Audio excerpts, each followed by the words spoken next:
Assalamualaikum warahmatullahi wabarakatuh. Terima kasih Bapak Gema yang telah memberikan kesempatan.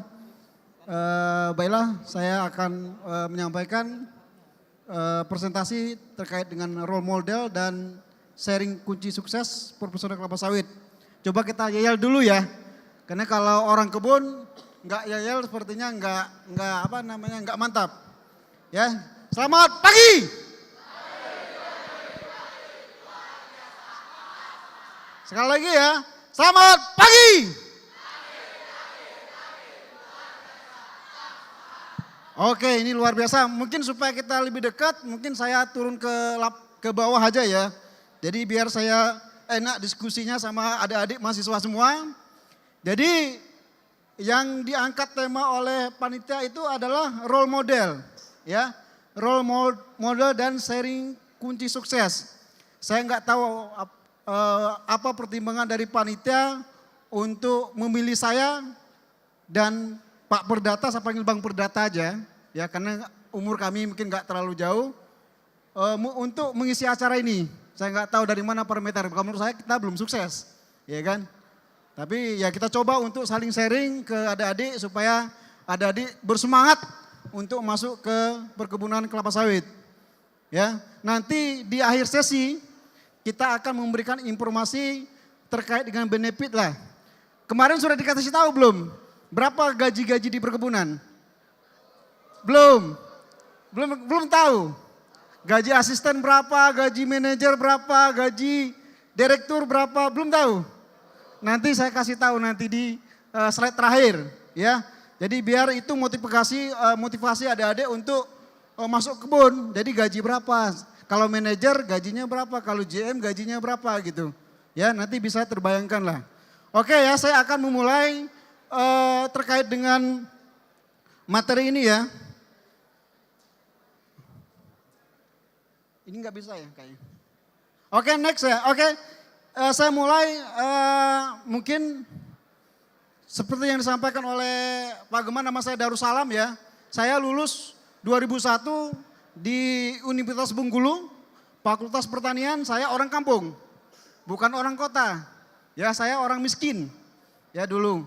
Jadi saya kuliah sendiri saya. Selama kuliah yang saya lakukan adalah jaga gedung, jaga lab, pagi-pagi saya nyapu waktu saya kuliah. Jadi saya lulus 2001. Kemudian saya lahir itu 15 Juni 83. Jadi umur saya sekarang itu adalah umur 41. Jadi saya ini termasuk gen milenial. Kenapa gen milenial? Karena lahir saya 83. Kalau gen milenial itu 80, 81 sampai 95. Tapi jadi saya adalah generasi milenial, ya. Kemudian pengalaman saya 18 tahun, ya. 18 tahun. Yang saya kuasai adalah terkait dengan teknis agronomi, itu pasti ya karena saya memang orang agronomi, karena kuliah sendiri agronomi. Kemudian pengalaman saya di audit, jadi saya dulu pernah mengaudit orang kebun. Jadi orang kebun pada banyak takut dulu, ya. Kalau saya masuk kebun, wah orang kebun udah pada cemas gitu. Kemudian yang kedua administrasi, itu udah pasti seorang planters harus menguasai administrasi, budget, kemudian payroll, kemudian pembelian dan lain-lain lah. Nanti kita sharing ya. Kemudian budgeting dan training. Kemudian experience saya, pengalaman saya pertama kali berkarir dari perkebunan Sinarmas Group, ya, PT Smart. Jadi saya seperti adik-adik ini, waktu itu saya belum lulus, tapi saya udah selesai ujian skripsi. Udah lulus, kemudian saya ikut seleksi di Sinarmas Group. Waktu itu kami seleksinya di Palembang. Itu saingannya cukup banyak Pak. Cukup banyak adik-adik semua saingannya. Kenapa? Karena ada dari Unsri, Riau, kemudian dari Unan. Sementara kita dari Bengkulu kan termasuk provinsi kecil. Ya, jadi wah ini hebat-hebat semua ini dari USU gitu kan, dari UNRI. Pernah saya di samping saya itu IPK-nya berapa tahu nggak? IPK-nya 3,9. Waduh saya bilang 3,9, bisa saya nggak lulus itu. Dia kutu buku gitu, baca buku gitu. Pada saat mau interview di Palembang gitu. Tapi alhamdulillah puji Tuhan kita bisa lolos lah ya. Jadi adik-adik semua nggak usah khawatir persaingan antara kampus Yang penting kita percaya diri, ya. Nggak usah khawatir, oh itu USU, itu UISU, itu UGM, itu UNPAD, nggak usah khawatir. Maju aja terus, ya. Gitu. Kemudian selesai di Sinarmas, saya ke Palmasrasi Group, kemudian Barito, kemudian Capital Plantation Group, dan sekarang saya berkarir di Karya Plantation Group sebagai Plantation Controller. Plantation Controller itu level GM ya, level GM gitu. Kemudian juga kalau organisasi, saya dulu kuliah nggak suka organisasi, saya dulu kuliah. Saya termasuk orang yang, karena saya orang kampung, orang miskin, nggak sempat saya ikutan itu, karena saya nyari uang. Nyapu, kadang jadi asisten dosen, kadang nyari anak-anak orang kaya yang buat laporannya agak malas, kita yang buat laporan, dapat 1.000 selembar lumayan gitu. Jadi gitu, saya nggak sempat lagi misalnya. Tapi setelah saya kerja, saya suka organisasi. Salah satu organisasi yang saya ikuti adalah HIPKASI, Himpunan Profesional Kelapa Sawit Indonesia. Jadi saya adalah ketua hariannya, ya HIPKASI. Ini adalah perkumpulan profesional kelapa sawit, baik itu planters, miller, orang finance accounting, pajak, workshop, dan semuanya tergabung di HIPKASI. Oke, next.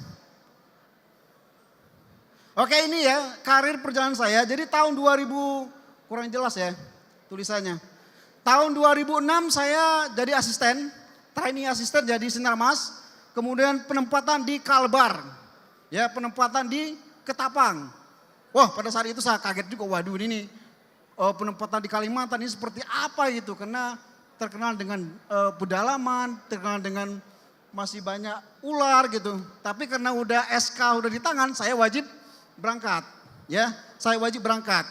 Kenapa? Karena sudah SK gitu. Tahun 2006 saya ada penempatan di Kalimantan. Jadi adik-adik nggak usah takut ke Kalimantan. Seperti yang disampaikan oleh manajer HRD itu nggak seseram seperti yang kita bayangkan lah. Kalimantan A, B, C, D nggak seperti itu. Ya Kalimantan itu aman sebenarnya. Ya kemudian tahun 2008 saya naik jabatan lah dari senior asisten, kemudian saya jadi senior asisten itu tahun 2008. Kemudian 2013 saya jadi asmen, asisten manajer. Ya 2013, umur saya 30 tahun. Kemudian 2017 saya naik jabatan menjadi manajer 34 tahun. Ya, jadi saya manajer itu di umur 34 tahun. Ya, mungkin kalau sekarang mungkin ada yang lebih cepat. Mungkin umur 29 atau 30 tahun sudah ada manajer sekarang. Ya, kalau zaman saya 34 tahun udah manajer. Kemudian tahun 2021 ya, umur saya 38 tahun saya sudah jadi GM. Nah ini yang akan saya sharing ke adik-adik semua, bagaimana pada usia muda ya, umur saya 38 tahun saya sudah di level GM ya. Saya sudah di level membawahi beberapa manajer gitu. Nanti akan saya share bagaimana cara atau trik supaya karir kita lebih cepat gitu. Next. Oke, sebelum saya memasuki materi, ini adalah gambaran sedikit tentang Himpunan Kelapa Sawit Indonesia. Jadi HIPKASI itu adalah suatu organisasi perkumpulan profesional kelapa sawit, ya. Itu sudah berbadan hukum. Jadi HIPKASI itu terdiri dari para planters, para miller, kemudian para sipil, para workshop, tax, accounting, kemudian orang IT, orang sustain itu bergabung menjadi suatu wadah, itu namanya HIPKASI, Himpunan Profesional Kelapa Sawit Indonesia. Ya, nanti kalau adik-adik semua sudah bekerja, sudah bergabung di suatu perusahaan, sudah masuk ke industri perkebunan, boleh masuk sini. Jadi syarat cuma satu, sudah menjadi profesional kelapa sawit Indonesia. Oke, next.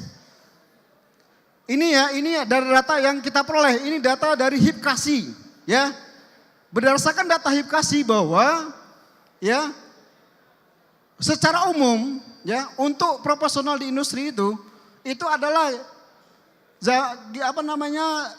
milenial ya.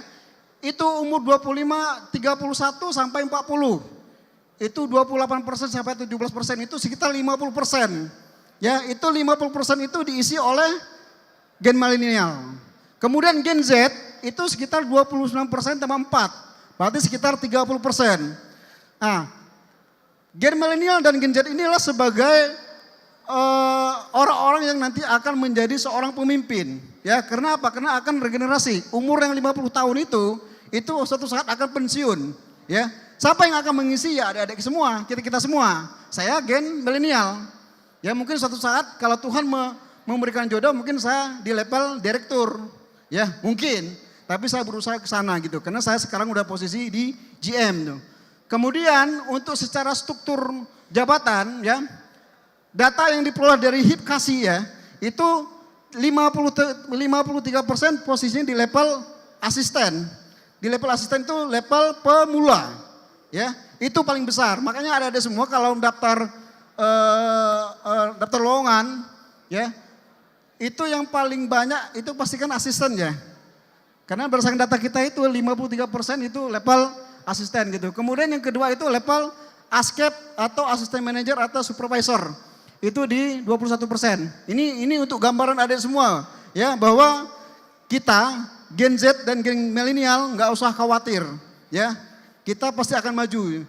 Ya, jangan mendengar ocehan-ocehan kelemahan Gen Z, kelemahan milenial nggak usah didengar. Ya, kita harus maju terus. Ya, jangan sampai kita mendengar oh Gen Z itu kelemahannya bla bla bla bla bla. Nggak usah didengar. Yang penting kita bersemangat ya, belajar terus, ya disiplin supaya kita bisa naik karir. Ya, oke next. Kemudian sesuai dengan judul, saya akan memberikan sharing ya, bagaimana menjadi seorang profesional yang sukses ya. Jadi untuk menjadi orang sukses itu harus tim. Ya kita nggak bisa sendirian. Ya, Mbak ini atau Mas ini nggak bisa sendirian atau kerja, harus didukung oleh tim. Karena kalau kita kerja sendirian itu nggak bakal maju. Ya. Nah, untuk menjadi sukses itu ada 3 hal yang harus dilakukan. Ya. Next. Pertama adalah lead by example. Nanti saya akan jelaskan apa itu lead by example. Ya. Kemudian yang kedua, next, manajemen by walking around, MBWA. Ya, itu seperti apa itu? Ini nanti adik-adik harus tiru, ya harus diterapkan. Ini kenapa saya seperti ini saya sampaikan? Ini yang saya lakukan. Ya bukan teori, bukan bacaan, tetapi ini yang saya lakukan selama saya 18 tahun di perkebunan sawit, di perkebunan kelapa sawit sampai saya menjadi seorang GM. Ini kan penyemangat adik-adik semua. Ini mas-mas ini adik-adik semua harus semangat gitu. Kemudian yang ketiga, open komunikasi ya. Nanti akan saya jelaskan satu persatu lah bagaimana terkait 3 ini. Yang jelas saya sampaikan lagi bahwa ini bukan teori. Ya, ini yang saya praktekkan di lapangan sampai saya pernah dibuang ke parit. Ya, saya pernah dibuang ke parit itu sama orang Kalbar sana itu. Tapi ini jangan membuat adik semua, wah serem kali Pak Darus ya. Gitu, pernah sampai mati di Kalimantan. Tapi bukan itu nanti. Ya, oke next. Nah, saya jelaskan satu-satu ya, lead by example. Ya, yang pertama pemimpin itu harus teladan ya. Teladan itu artinya antara omongan, antara bicara dengan tindakan harus sesuai. Kalau kita seorang asisten, kan ada semua ini adalah calon pemimpin sebagai asisten. Kalau kita bilang A, tindakan kita enggak, itu susah. Ya, misalnya gini, Mandor, kita besok apel pagi ya jam 5.30. Tetapi kita sebagai asisten datangnya bukan 5.30. Kita datang jam 7. Berarti antara ucapan dengan tindakan itu enggak sama, itu tidak memberikan contoh. Kalau kita memberikan instruksi, memberikan arahan, jam 5.30, kita apel pagi, kita datang jam 5. Ya, sehingga mandor-mandor itu, karyawan itu mengikuti jejak kita, bahwa kita sudah memberikan contoh. Ya, kemudian tugas pemimpin, nah kita semua ini pemimpin ya. Adik-adik semua itu nanti akan jadi pemimpin minimal asisten ya, kalau di lapangan. Tugasnya apa saja? Yang pertama melindungi anak buah. Ya. Kalau saya dulu jujur aja kalau ada kunjungan-kunjungan dari direksi ya, itu anak buah saya, mandor lah ya. Waktu level asisten, kalau dikunjungi sama manajer, dikunjungi sama ASCAP, itu saya akan melindungi mereka mandor. Dimarahin sama manajer, bla bla bla bla gitu. Saya akan pasang badan, Pak, saya yang salah gitu. Gitu, saya yang salah. Begitu juga pada saat saya jadi manajer atau GM ketika dikunjungi sama direktur, dikunjungi sama pemilik, dimarahi manajer atau orang lapangan, itu kita harus pasang badan. Walaupun itu sebenarnya memang salah, tapi orang akan mensegani kita, oh Pak Darus memang membackup kita. Ya. Tapi kalau kita ikut-ikutan marah, hei Sepolan, kenapa ini? Kita juga ikut marah, kita dendangin dia, kasihan. Jadi kita yang harus membackup. Tetapi ketika nanti direktur atau pemilik itu pulang, baru kita bantai mereka. Ya, kita panggil asistennya. Hei Budi, kenapa kau melakukan itu tadi? Baru kita pukul-pukul meja lah, gitu. Tapi pada saat ada tamu, ya kita harus membackup, kita harus pasang badan gitu. Sehingga ketika kita marahin, dia tahu gitu. Tapi kalau di kebun kita emosi, kita marah itu sebatas pekerjaan. Tapi di luar itu sudah selesai itu. Yang kedua, mencerdaskan anak buah. Ya. Adik-adik semua nanti itu kan menjadi seorang pemimpin, itu harus berani, harus bisa mengajar anak buah. Ya. Pengalaman saya, ini kan kita tetap pengalaman ya. Pengalaman saya waktu di Kalimantan, 0 tambah 5, 0,5 tambah 1/2 aja nggak tahu. Coba Mas nih, 0,5 tambah 1/2 berapa? Tahu nggak? 0,5 tambah 1/2 berapa? 1, ya. Itu aja nggak tahu. Ya, bagaimana seorang mandor nanti akan mengisi buku kegiatan mandor atau membuat laporan. 0,5 tambah 1/2 aja nggak tahu. Jadi waktu itu yang saya lakukan adalah siang kerja, sore kita belajar. Saya kasih lembur mereka. Setiap hari saya kasih lembur mereka itu adalah 1 jam untuk belajar. Jadi saya ngajari betul-betul dari 0,5 tambah 1/2 mereka udah bisa semua. Nanti baru 1/2 tambah 1/3. Kalau 1/2 tambah 1/3 berapa? Tahu nggak? Ini aja kita udah banyak lupa. 1/2 tambah 1/3 aja orang jawab 2/5. Padahal enggak. Jadi itu yang kita lakukan, itu yang saya lakukan waktu saya di Ketapang dulu. Untuk mendidik mandor-mandor kita. Ya, itu. Jadi kita harus memberikan mereka edukasi. Selesai matematika basic udah selesai semua, udah pinter mereka, baru kita masuk ke teknis agronomi. Ya, bagaimana cara menghitung pupuk, bagaimana cara menghitung hasil laporan. Kalau 3 orang hasilnya 5 hektar, kalau 6 orang berapa hasilnya? Makanya penting matematika dasar itu. Ya, itu saya ajari betul sama mandor. Ya, kemudian yang berikutnya adalah bisa meyakinkan anggota bahwa yang dilaksanakan benar. Ya, kita kasih contoh ya. Gitu, jangan sampai kita memberikan sesuatu contoh yang enggak sesuai gitu. Kemudian menjadi panutan dan penyemangat. Ya, jadi kalau seorang pemimpin itu harus memberikan semangat ke anggota, ya, anggota supaya mereka tetap jangan lesu, ya. Oke, next, kita cepat aja. Kemudian yang berikutnya itu, pada dasarnya manusia itu mudah untuk memberikan mencontoh ya, mencontoh dan mudah diarahkan bila pemimpinnya dapat dipercaya. Kalau pemimpinnya pembohong, ya. Yang seperti yang sampaikan di atas, enggak sesuai dengan ucapan, itu enggak akan bisa. Ya, kalian megang satu divisi 500 hektar, itu enggak bakal jalan. Kenapa? Karena kita enggak bisa dipegang. Ya, jadi komitmen ya, omongan dengan tindakan harus sesuai gitu. Kemudian berikutnya keteladanan terdiri dari itu ya, jujur dan bertanggung jawab itu pasti. Kemudian disiplin dan komitmen. Kemudian yang berikutnya fanatik. Nah ini, orang-orang kebun ini kadang-kadang enggak fanatik. Kalau saya dulu SOP, kalau ada semua nanti lulus di FR atau di BGA atau di mana, di Tolan 3, itu nanti kalau yang agronomi itu akan dapat buku tentang SOP. Kalau saya dulu training, ya, buku itu saya hafal titik koma. Waktu training, waktu di Sinar Mas itu trainingnya 3 bulan di kelas. Itu saya hafal titik koma. Kenapa? Karena saya nggak mau malu. Karena saya orang kampung. Waktu saya hari pertama training, ya, tahu nggak saya peringkat berapa? Angkatan training saya itu 42 orang, 45 orang dari se-Indonesia. Pada saat saya ikut hari pertama, saya dapat peringkat 15. Oh malu saya. Kenapa? Wah hebat-hebat juga nih orang-orang UGM, UNPAD ini, orang-orang IPB. Jadi setelah itu saya belajar jam 3 subuh, saya pasti bangun, saya hafal itu buku teknisnya. Ya, jadi ketika besok ada pretest, ada ujian, naik. Saya dari awal peringkat 15 menjadi peringkat 7. Ya, karena saya nggak mau malu. Saya punya komitmen tinggi.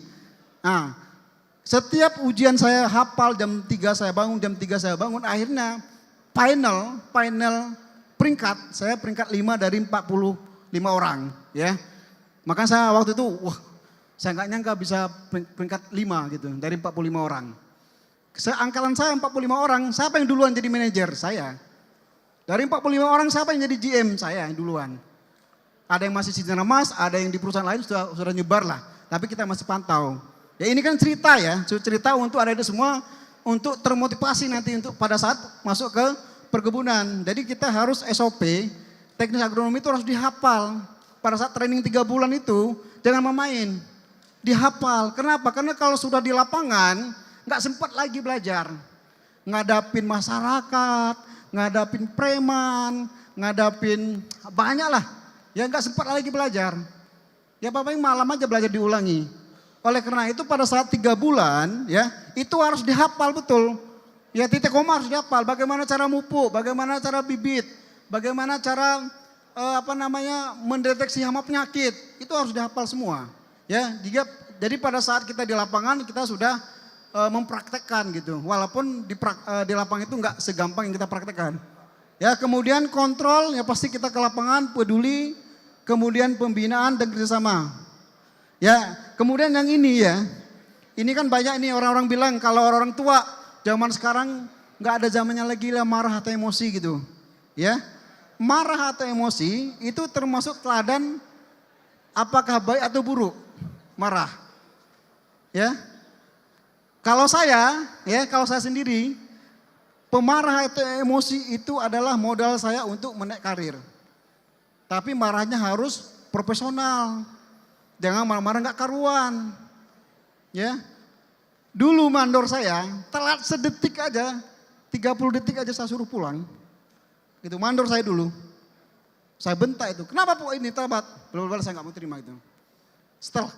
Setelah apel pagi mereka udah ngisi BKM, buku kita mandor, mereka udah pada kabur ke lapangan. Kenapa? Karena kalau saya sedikit aja salah, saya sudah marah. Salah tulis aja, woi kenapa kalian marah? Pada malu udah Pak, salah Pak. Gitu. Itu kalau saya dulu. Ya, tapi marah yang profesional. Sebatas pekerjaan. Ya. Jangan kita marah-marah nggak karuan. Itu sebenarnya mendidik sebenarnya, mendisiplin. Endingnya bahwa mandor itu nanti disiplin, kita nggak repot lagi. Ya, jam 1 ya jam 1 kita ke lapangan, mandor sudah di lapangan semua karena pada takut.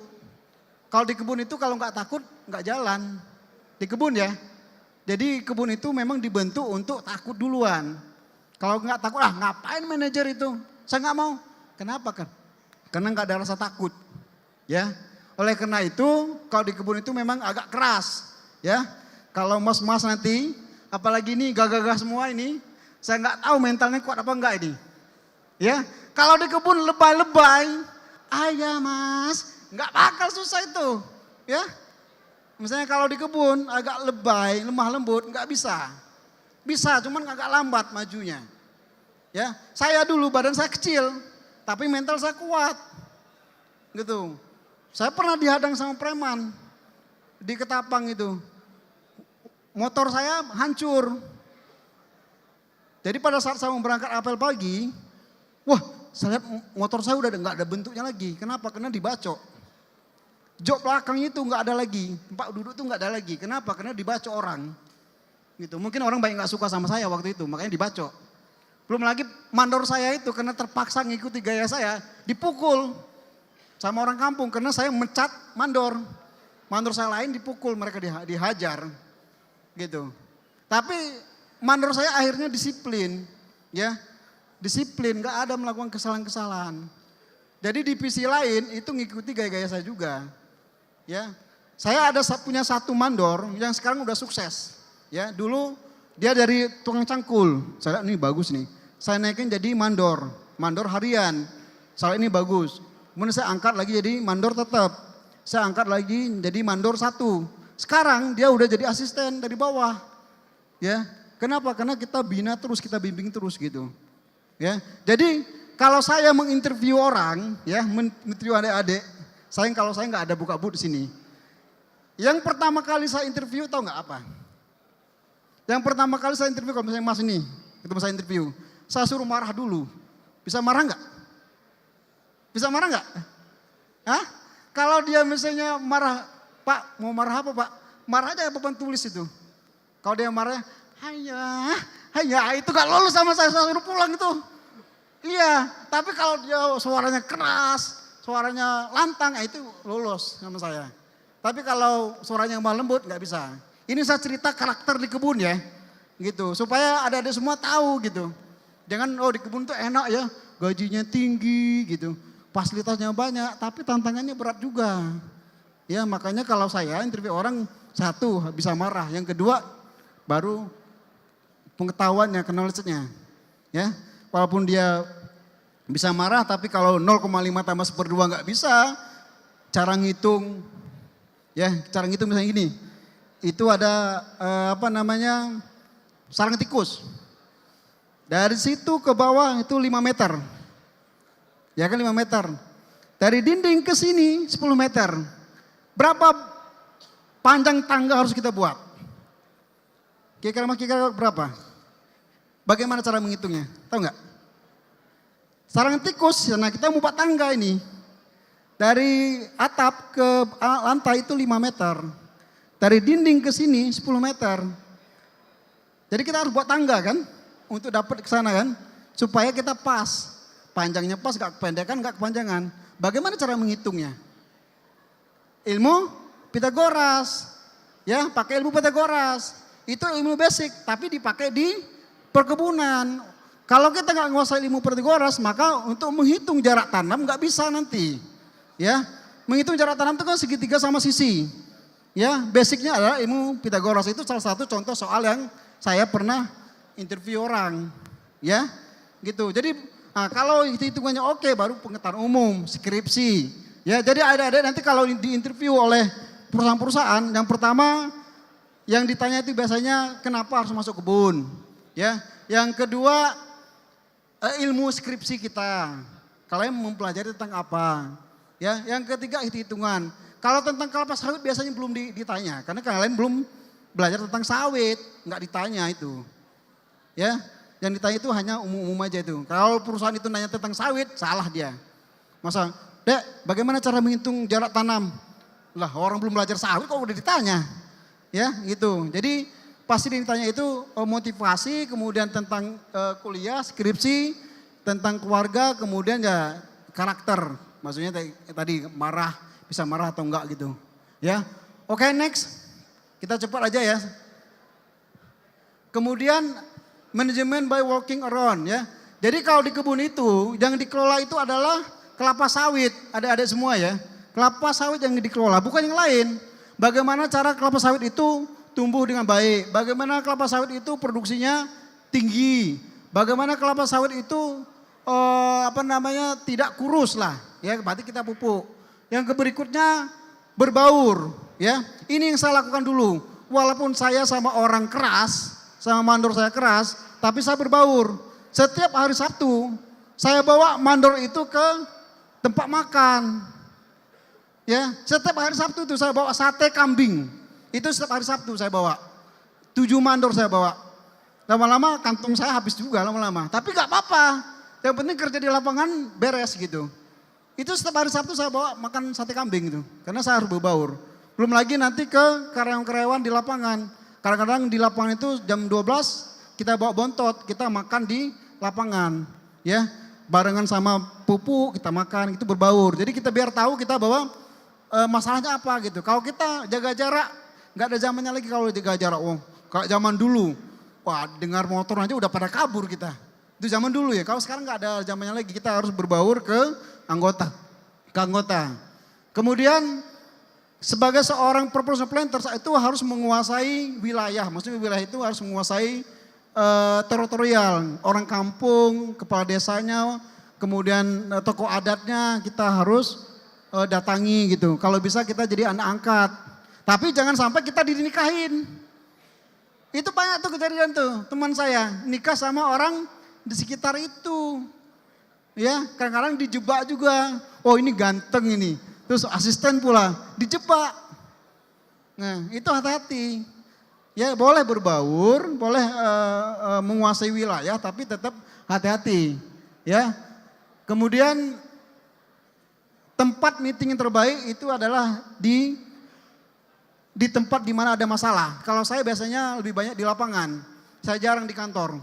Ya apalagi saat saya jadi waktu jadi asisten itu nggak pernah saya di kantor, pasti di lapangan kita kumpul, kita training. Ini bagaimana cara menghitung pelpa, ada masalah seperti apa kita selesaikan di lapangan. Kemudian sama ya, kita langsung di lapangan. Kalau di lapangan kita bisa berpikir, bisa actuating, maksudnya bisa kita merealisasikan, bisa belajar ya. Jadi sebagian besar waktu kita di lapangan. Ya bukan di kantor. Kalau di kantor bukan planters namanya, itu adalah orang administrasi. Oke, berikutnya. Oke, siapa yang membantu kita sukses ya? Ini ya. Siapa yang membantu kita sukses? Yang jelas, yang pertama yang membantu kita sukses itu adalah Tuhan. Jadi kita orang Islam harus sholat, berdoa, orang Kristen harus setiap hari Minggu kita ke gereja berdoa supaya kita diberikan kemudahan. Kemudian yang kedua, diri kita sendiri, ya kita harus memiliki komitmen tinggi untuk bekerja, ya fokus, ya jangan sampai kita main. Kalau kita udah masuk kebun, ya harus komit, jangan sampai kita berpikiran harus ke mall, kemana itu nggak usah. Mungkin ke mall itu mungkin per 2 minggu atau ke kota itu per 1 bulan sekali gitu. Jadi nggak usah tiap hari gitu. Kemudian teman sekerja, jadi teman-teman kita itu mungkin asisten, kemudian asisten divisi sebelah, kemudian orang kantor, itu yang bisa membantu kita sukses juga. Ya teman sekerja, kalau sudah berpengalaman, ya semakin banyak koneksi, semakin bagus. Misalnya Mbak ini bagus, ya kan? Perusahaan lain tahu dia ada temannya, dia bisa direkomendasikan. Mbak siapa namanya? Angel misalnya. Oh, Bang, ada ini enggak? Ada calon accounting enggak? Ada. Level apa manajer? Direkomendasinya Angel sama temannya. Jadi manajer dia, padahal sekarang jadi asisten manajer. Atau sebaliknya asisten, temannya nyari, Bang, ada enggak accounting bagus? Ada. Level apa? Asmen, tapi sekarang udah senior asisten nggak apa-apa, promosi. Langsung naik. Makanya perlu koneksi. Orang dalam kita nggak bisa kita pungkiri. Di swasta juga perlu orang dalam. Ya, kita nggak bisa kita pungkiri. Orang dalam itu perlu, orang dalam, ordal. Ya perlu itu. Kordal itu adalah tanda kutip koneksi, teman. Kayak saya juga. Kenapa saya bisa jadi GM? Ya karena kawan, karena teman. Jadi saya punya teman, ya. Itu punya kenal sama pemilik perusahaan saya sekarang. Jadi pemilik perusahaan sekarang panggil saya, Pak Darus, kebun kita ada di Papua. Mau nggak Pak Darus gabung sama kami? Nah pasti kita kan nego-nego kan. Ya boleh Bu, kan Papua kan lumayan tantangannya tinggi. Kalau mau boleh gabung, boleh Bu. Saya bilang syaratnya bla bla bla bla termasuk gaji lah. Kalau kita gaji kecil-kecil mana mau kita di Papua. Ya, jadi kalau pengalaman saya, ya perjalanan saya itu dari Sabang sampai Merauke, adik-adik semua. Aceh saya udah pernah, apalagi Papua. Papua tuh 5 tahun terakhir saya di Papua. Di Manokwari, Sorong, Timika. Nah sekarang saya bergelut di Timika. Timika itu pusatnya KKB, pusatnya OPM. Ngeri-ngeri sedap juga di sana. Kalau saya ke sana, saya harus diam-diam. Cek 5 menit lagi ya Pak. Ya oke, saya harus diam-diam. Kenapa saya harus diam-diam? Kalau saya ketahuan ke sana, saya dicari orang masyarakat. Saya bisa disandra. Karena mereka tahu bahwa yang bisa ngambil keputusan cuma saya. Karena saya secara struktur organisasi, owner baru saya, nggak ada direktur. Jadi orang kebun itu tahunya saya yang bisa ngambil keputusan. Makanya kalau saya ke sana saya nggak mau ngasih tahu banyak orang. Kenapa? Karena akan masyarakat itu akan bergerak, akan nungguin kantor, ya. Oke, kemudian bawahan Anda. Oleh karena itu bawahan anggota itu harus kita harus kita dekatin karena mereka juga berkontribusi untuk membuat kita sukses. Ya, kemudian orang-orang dekat dengan kita termasuk istri itu kalau sudah punya pasangan ya, dan masuk pacar itu bisa mensupport kita. Kemudian orang lain yang tidak ada kenal ya, siapa tahu mungkin yang bisa merekomendasikan. Terakhir, bahwa semua orang dapat membuat kita sukses. Jadi semua orang itu jangan kita anggap musuh, kita anggap baik lah. Walaupun mereka nggak suka sama kita, biarin aja. Ya, oke, next. Waktunya udah mau ini. Oke, ini video sedikit, silakan. Oke, next. Nah, ya, coba Adik perhatikan video ini sebentar ya.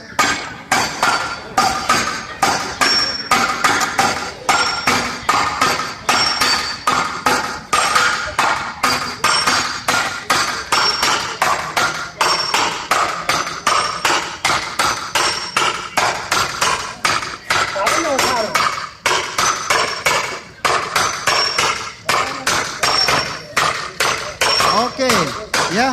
Dari video ini, ya. Dari video ini, Mas. Dari video, Bu. Nggak lihat video berarti. Kalau nanya apa Pak? Berarti nggak lihat video, Bu. Mbak, adik, dek. Kalau lihat video itu kira-kira apa hikmahnya? Coba dulu. Kerjasama, Pak. Kerjasama, ya. Mbak ini, jangan malu-malu, jangan takut. Ini udah apa? Ini dari video itu apa hikmahnya? Jangan pantang menyerah, ya. Ini kerjasama, jangan pantang menyerah. Mas, ini apa Mas? Yang tadi video itu apa? Kegigihan, ya. Semua jawaban betul. Kegigihan, kerjasama, pantang menyerah, kegigihan. Ada hal yang paling penting kalau menurut saya, ya. Kalau dari video tadi, yaitu patuh dengan SOP, patuh dengan peraturan.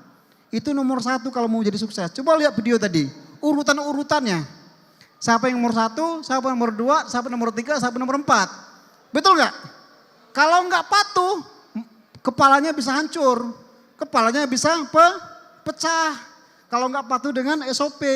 Jadi kalau ada semua nanti, kalau udah jadi kebun, ya masuk industri itu harus patuh dengan peraturan, patuh dengan SOP. Yang kedua, hikmah itu adalah saling percaya. Kalau dia nggak percaya sama orang kedua, nggak mau dia. Saya yakin dengan Mbak ini dia akan kerja bagus. Saya yakin dengan ini kerja bagus. Saya yakin dengan anggota dia akan membackup saya. Ya, oke, next. Open komunikasi yang jelas, komunikasi yang terbuka ya. Jangan kita menutup diri ya. Karena kalau kita menutup diri kita tidak akan menerima informasi apapun. Oke, next. Oke, next. Oke, ini next.